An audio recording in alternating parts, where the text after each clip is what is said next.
Cat died last week. Took the week off. That's all right, because it's New Music Friday, new week, new videos coming out. Let's get into it. Got a whole video coming out later this week, either Friday or Saturday, about The Girl. Sincerely by Uchis. New album finally dropped. She's in this like rhythm of like every year dropping at least a project or a continuation of a project. This one, she said specifically in interviews, again, I'll get into it more with the video at the end of the week, but she said a lot more personal. You can hear it in the lyrics. I also just noticed she's alternating between these English and Spanish projects. So if lyrics are something that you're looking for, one, these are some more heartfelt ones, so I think you'll enjoy the project a lot. Two, Sincerely obviously puts us into the English frame. So she talks a lot about motherhood. She talks a lot about love. She talks a lot about, just kind of her feelings and her emotions as she's going in and as she's kind of processing this new level of fame. So Sincerely by Uchis, that'll start us off for the albums. Without a doubt, the best one of the week, and without a doubt, my favorite. Next up for our albums, I think I have a couple songs saved by him, but I have definitely not looked into him as much as I should. That will change now. Cuco released the album Ridin'. I really loved this album. I found it enjoyable from start to finish.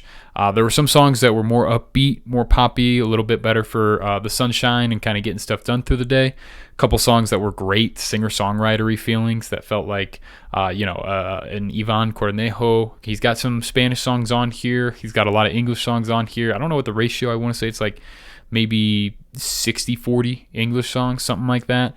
But either way, this guy is, again, I've talked about it before. I'm going to talk about it again. The singer-songwriter out of Hispanic America is like really coming to fruition. I think it's really hitting a stride that honestly has me way more excited for the cats coming south of the border, not just Mexico, but again, also anywhere in Latin America. They're all doing it. I think they're doing it well. I think they're matching the energy. I think the acoustic guitars come a little bit just naturally sounding from them. So again, Cuco, Ridin', absolutely got to check it out. One of those you got to do from start to finish, just like these next two. So it was a pretty tough call. Uchis was far and away my favorite album of the week. This was a really album-heavy week, so all through the weekend, I spun Uchis 4, 5, 7, 12, 15 times. And then the Cuco album that I just went over, and this one, it's Before You Go by Brandon. Where Cuco felt a little bit more like singer-songwritery, this Before You Go by Brandon is definitely more into that alternative world, and quite frankly, I think he just like absolutely nailed it. I thought it was really enjoyable. The pacing changed really well throughout it. The instrumentals changed really well throughout it. So the production never got lazy. The songwriting, I haven't dug into the lyrics. The lyrics are like the last thing I ever capture with the music, so haven't dug into them super intensely, but the orientation of it, and again, the changing sonics, the changing sounds. I remember the lyrics never getting too repetitive, right? It's not like listening to like a rap album where they're just kind of talking about the same thing. It's not like talking about other singer-songwriter albums or alternative albums where you kind of get the same themes. They feel ostracized and away from it. This felt like there was tenderness, there was closeness at times, there was ostracization, there was kind of feelings of being separated from the rest of the pack a lot of the ways. So again, when it comes to alternative, in my mind, all it's supposed to do is break away from your expectation. And where I went into this, I listened to the first song, I was like, that's pretty cool, it's a good vibe. Listened to the second song, and I was like, okay, yeah, I think I get it. I think I get the album. I gave it like 3 or 4 more songs, and there's only, I think, like 11 on there. But once I was like 3 or 4 songs in, I realized, we have some dynamism here. We have some up and downs. We have some changes. So Before You Go, Brandon, must check out from the week for sure. Next, we have 2 very classically sounding hip-hop albums from their respective cities. So the first one being what I think is just a perfect pouncing on an opportunity when it comes to an album. I spoke about this a couple weeks ago, but Lefty Gunplay. Picking up right off the GNX album, the GNX shout-out, the Super Bowl explosion that he had, and his album Can't Get Right that he partners up with Jason Martin. I think it's just, again, he didn't do too much. He didn't go feature heavy. I've talked about this with your debut albums. When you get a big hit single, it's enticing, and I don't know what it's like to have the pressure from behind the scenes of repeating that and feeling like it's necessary to find something else to top the charts. Feels like he didn't do that at all. In fact, what he did is really stay true to, I think, the fan base that would probably be the ones exploring him, with, kind of myself included, but more so just the West Coast rap sound. Again, Lefty Gunplay was obviously scary, spooky, hilarious off of Kendrick's album. He's been huge. That one line is probably enough to retire him if he wanted to. Instead, he got back into the studio. I think the beats were super West Coast sounding. I think the lyrics were really like interesting. Nothing groundbreaking, nothing Pulitzer Prize winning like Kendrick or anything like that. But again, that's not what it's supposed to be. Like, I just think he was really authentic to himself here. Felt like he was really being intentional. The flow switches, the cadence was switched from one verse to the next. The choruses were not just repetitive over and over again of the same lines. It just felt like Lefty came in like wanting to play ball. You know what I mean? And so I think, again, he and Jason Martin did a really, really good job on this album. Can't get right, obviously locking down the West Coast sound. We got Lefty Gunplay representing the West Coast, doing it really well on that album. And then going to Memphis, Tennessee, we have one of the most notorious current rappers out of there, Key Glock, dropping Glockavelli, The Don. Whether it's Russian Cream, whether it's the Dumb and Dumber tape, Key Glock has been one of those, again, like, He's just so consistent in the sound. He's never tried to sell out, in my opinion. He's had his little hits that kind of got a lot of play, like top 25 on the Billboard charts for a week or two kind of things. Obviously, losing Dolph kind of took a lot of, I won't say steam, but, I was definitely interested to see the direction that Key Glock was going to be going in after Dolph got shot. And I think this album, he's always been consistent, but I think that Don, he really comes through and shines again. I think the beat selection was a big part of this too.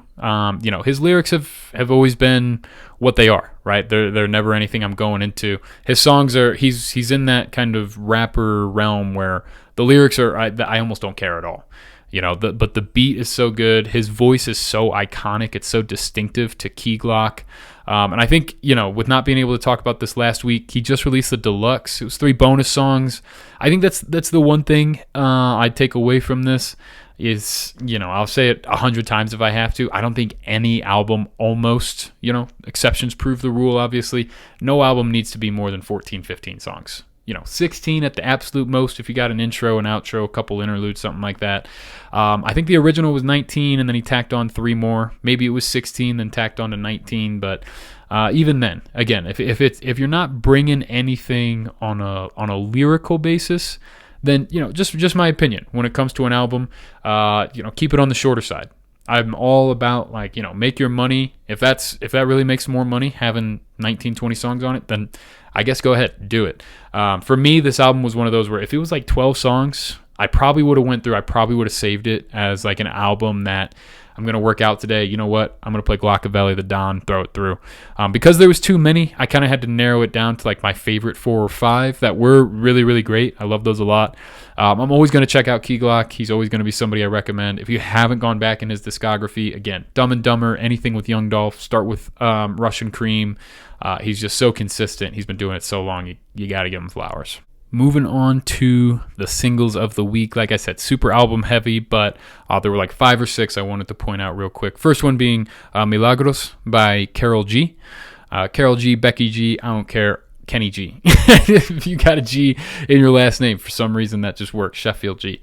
So anyway, her song Milagros, I thought it was a really good in between of Kali Uchis, again, she talked about, I'll talk a little bit more about it later, but she kind of talks about how there's this like making dance music is super easy, and then being a little more vulnerable singer-songwriter like Kali can do is a little bit more difficult.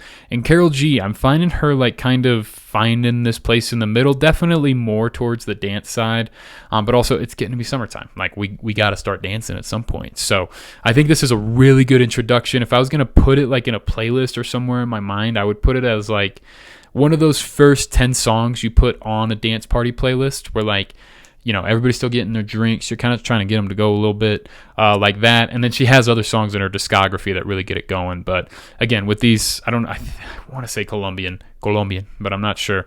But either way, these Latin singers, they're starting to have their day. They deserve to have their day. And I'm just super pumped for what they're doing. Karol G, Milagros, amazing. And speaking of dance music, one of these like kind of hidden kings in the music world that like definitely has his place. He's mainstream, he's all those things, but in still a weird way, I'm like, I feel like we should be hearing his name more. Calvin Harris released a song with Clementine Douglas. It's called Blessings. I think, where EDM or dance producers or artists come into play with me, it's almost always a hit and miss. It's like something that I'm like obsessed with. I want it on my party playlist, or it's like, please don't play it. I can't do it. It's too much of the bing, bing, bing, bing, bing, bing, like all that stuff. But here, Calvin Harris, I think he just nails it. It's definitely in that dance music kind of world, which again, we're getting to be summertime. The economy's going to be dropping one reason or another. Don't care about that. But whatever you have to say, dance music is going to be coming in, and it's going to be something that, if it's not the like genre of this year, 2025, I would guess it would be by 2026. They just generally come along with economic turmoil as everybody's trying to escape their lives and take kind of the easy way to getting to a happier place in their brain. So this dance music, it's important. I think it's necessary. And again, the Clementine Douglas, it's low key and subtle enough to where it's approachable to anybody, but it's also upbeat. The BPMs are high enough to where I would put it on any dance playlist. So I'm hoping Calvin Harris is prepping something. I was disappointed with his last album. Like I said, it's either a hit or a miss. That Funk Wave Bounces Volume 2, I think that was the last thing he put out. Just a huge swing and a miss from my perspective, just me. But this, right back on the right track. I'm hoping more of this from Calvin Harris, personally. So Camp kind of feels like that, where it's like probably surprising how big of a following they have if I really looked into it. But their song Mistakes, that's coming off of their forthcoming album, is like I said, I think it's a cool alternative pickup from what I normally hear from them.